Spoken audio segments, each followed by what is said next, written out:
Hi everybody, Kristin Burton here, your Executive Director for the Institute for the Advancement of Medical Thermography.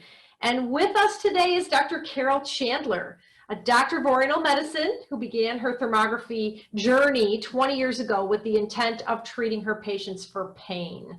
And so being able to visualize patients' inflammation using infrared technology helped her more accurately treat and monitor her patients. And she has been developing thermography systems for the past 20 years now. And she is the mother of modern day thermography, a well-deserved title because she has made such a powerful mark on the thermography industry and community. And I think most thermographers agree that we wouldn't be here without her. So please welcome the amazing Dr. Carol Chandler.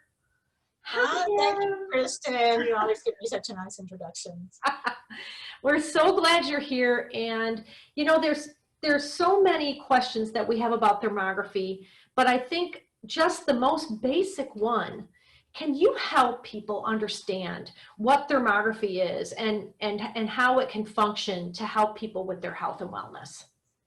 Well, it may be a term not everybody recognizes right away, but thermography is like photography, except it's therm, so it's taking images of temperature. So we use an infrared camera. And I like to use an analogy. What do you think about that, Kristin? Oh, yes, absolutely. Tell us what it's like in our world. Okay. And translate it over for us. Well, one of the major applications for thermography is home inspections. So I want to make an analogy related to that because everybody is familiar with that application, I think. Mm-hmm. Oh, yeah. So why would a homeowner actually have somebody come in and do a thermal scan of their house? And for one reason might be that the people in the house are not feeling well, or they might be hearing noises in the walls or something. Or it may be just that they want to see if there's any problems brewing so that they can avoid, spending a lot of money later, or actually something that would be a major renovation or something like that. And so it's not too expensive and well worth it. So what happens is the thermographer comes in and they look at the room and they see, well, there's a heater in the baseboards and there's a mirror, and we know what those things are, so they ignore that.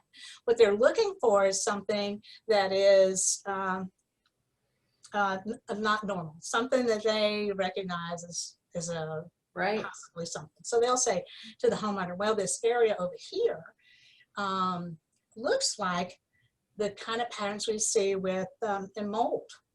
Or maybe here's an area over here that is a pattern we often see with termites. Right. But we can't tell you have mold and termites because we don't see them. You don't see any black or anything. So, but what we're doing is looking at the walls. But we can tell you what the possibilities are. So now this justifies you bringing somebody in who knows, can make a decision and then you can move forward. But the beauty of it is when they come in, you have them go, this is where I want you to look. Okay, right. The whole house. We've already done that with the therm. Right? I love it. So you see how this can relate to absolutely with medical thermography. So when they do that kind of inspection, that's called preventative maintenance. And so we have to think about preventive maintenance ourselves, especially now with this new virus that we've been dealing with, that we're beginning to realize how important it is that we stay healthy, and that's preventative maintenance. Right? So, absolutely. so when we do a therm for you on your body, we are looking at your walls, right? We're looking at your body to see what might be going on there. So preventive maintenance. I love it. And it's funny you mentioned that because I had a thermographer come over with a small handheld camera and tell me I had mold in my walls from after a flood. And of course, as soon as they found it, they knew exactly where to aim those big fans at our walls. And a specialist, somebody else had to come in with their fans and everything. And it took care of the problem because the thermographer came back with his camera and said, that pattern's not there anymore. The fans worked. How else would we know if the fans worked? Exactly. That's exactly what we're doing with our bodies. Imagine how homeowners are willing to spend money on their house or their cars or their animals. But we Right. have to start prioritizing ourselves. Excellent. Thank you so much, Dr. Carroll. That is a wonderful analogy. I think helps everybody understand why a preventative maintenance thermogram every year would be a good idea. Yes. We really appreciate you being here with us today. Thanks so much.